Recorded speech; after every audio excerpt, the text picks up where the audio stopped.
Voltamos com Vida Saudável, que hoje está falando sobre a saúde bucal. Você tem dúvidas? Quer ficar com a boca perfeita, bonita, cheirosa? Então continua aqui com a gente, que o Dr. Lucas Queiroz, que é dentista e doutor em periodontia, está tirando as minhas e as suas dúvidas aí de casa. Fique à vontade.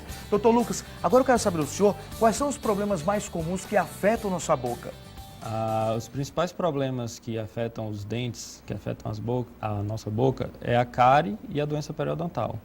A cárie nada mais é do que a destruição do tecido duro do dente. Como é que fica? O senhor está com o dente, inclusive, aqui, aí? Eu vou mostrar pra gente. Eu vou mostrar. Na verdade, seria Deixa eu segurar essa parte aqui. Seria aqui, ó. Seria o quê? Aqui seria a parte de dentro do dente, certo? Aqui esse tecido enegrecido, ó, esse tecido escuro, aqui esse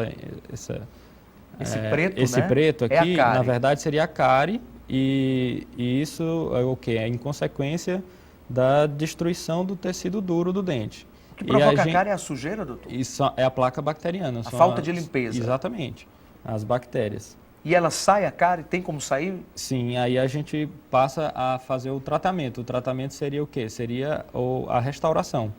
Né, que a gente limpa todo esse tecido escuro e repõe a estrutura dental de uma forma de material, que seria a resina. Certo? Então a cárie, doutor, está em primeiro lugar, então, entre os problemas mais comuns da boca. O mais comum é a cárie, e em segundo a doença periodontal. Que a doença periodontal nada mais é do que a destruição dos tecidos que circundam os dentes, ou seja, é a destruição dos tecidos duros ao redor do dente. O senhor está aí, por exemplo, com outra boca, duros e moles, que seria também a gengiva, a gengiva e o osso que ancora o dente. Que o dente Esse exemplo ancorado. Aí, doutor, é uma boca saudável. Isso, aqui no caso a gente está diante de uma boca saudável, a gengiva com aspecto de normalidade, sem sangramento, isso é importante falar. A gengiva normal, ela não tem sangramento. Certo? E quando o paciente vai ao dentista, a gente consegue avaliar e ver que esse paciente não tem perda de estrutura óssea, digamos assim, de estrutura de sustentação do dente. Certo, aqui a gente tem essa segunda boca, ela já não está tão saudável pela cor que eu estou vendo. Né? Aqui já começa a evolução da doença. A gente passa a ter uma doença, uma gengiva um pouco mais inflamada, e essa inflamação vai estar confinada mais aos tecidos gengivais e não aos tecidos ósseos que vão circundar o dente. Essa fase é como se fosse um alerta já, doutor. Essa fase é o alerta. Doutor, e Lucas, eu estou com a terceira boca aqui, que parece que ela está bem mais grave aqui, o caso dela, né? Olha só, estou vendo umas manchas pretas, o que seria desse caso? Aqui, essa ilustração vai mostrar exatamente isso, uma doença periodontal já instalada. O que seria? Seria nada mais do que a perda da estrutura óssea ao redor do dente. Então, quando o paciente ou quando alguém relata para a gente que o meu dente amoleceu e caiu, ele nada mais teve do que uma doença periodontal, uma doença da gengiva, mais comumente conhecida. Né? E nada mais, isso na verdade foi em decorrência do acúmulo de placa bacteriana. Então, se o paciente faz a higienização correta dos dentes, ele está evitando muitos problemas futuros. Doutor Lucas, e quem possui essas duas últimas bocas que a gente mostrou, quais são os principais sintomas, a hora de correr, o alerta para ir para o dentista? O que mais chama... porque essa doença, ela não dói. Você não sente dor na gengiva. Muito raramente você sente dor na gengiva. Então, o que você vai perceber é o quê? Que no momento da escovação, você vai perceber um sangramento gengival. Você vai sangrar a gengiva, a sua gengiva vai sangrar.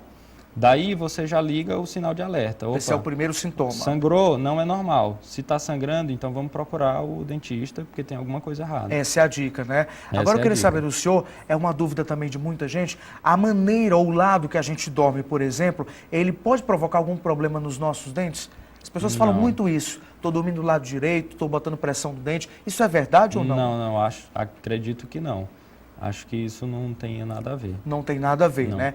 Mas olha só, o bruxismo é um dos problemas mais comuns entre as pessoas de várias idades. A maioria não sabe que sofre desse mal, que tem um nome bastante diferente, porque geralmente acontece no período da noite, na hora do sono. Mas vamos ver agora a história de uma personagem que enfrenta o bruxismo desde cedo e até hoje não conseguiu se livrar desse incômodo.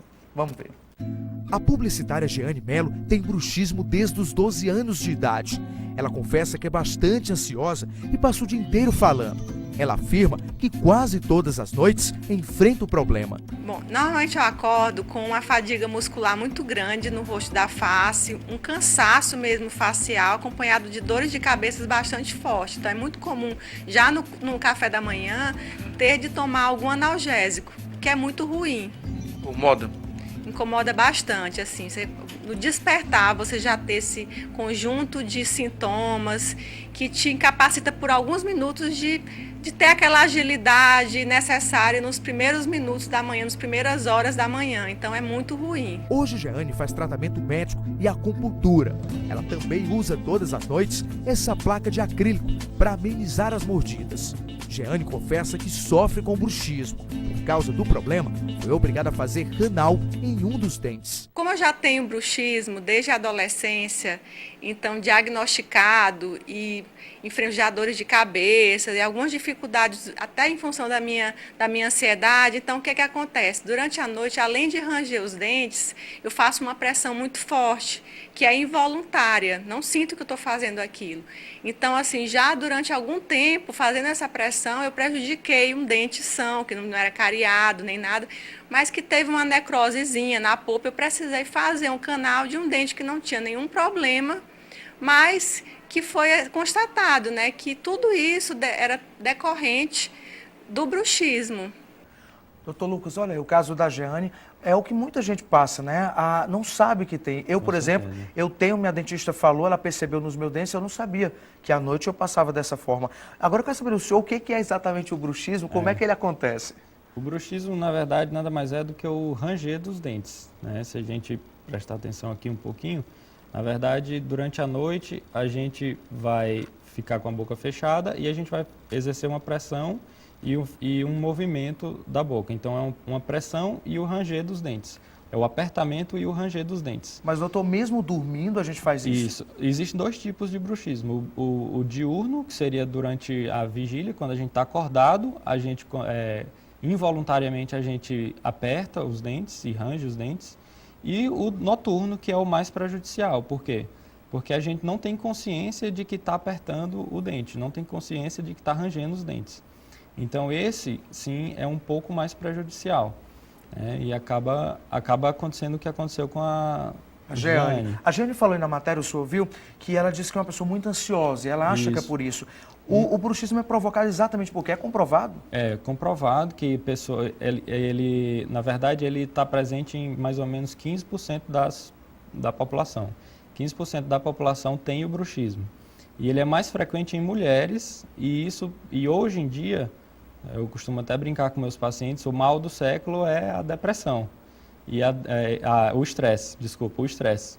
E o estresse leva à ansiedade, que leva a todos esses problemas. Então, a pessoa que está estressada, ela vai ranger mais os dentes, ela vai ter o bruxismo.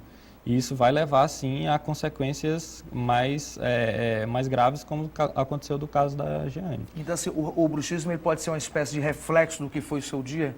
Também, com certeza. E uma das coisas que a gente tenta tratar, não só o uso da placa, mas tenta associar ao uso da placa com um ajuste da oclusão do paciente. Então, e também a gente vê a necessidade de integrar o nosso trabalho com outros profissionais da área, como psicólogos, às vezes até psiquiatras também.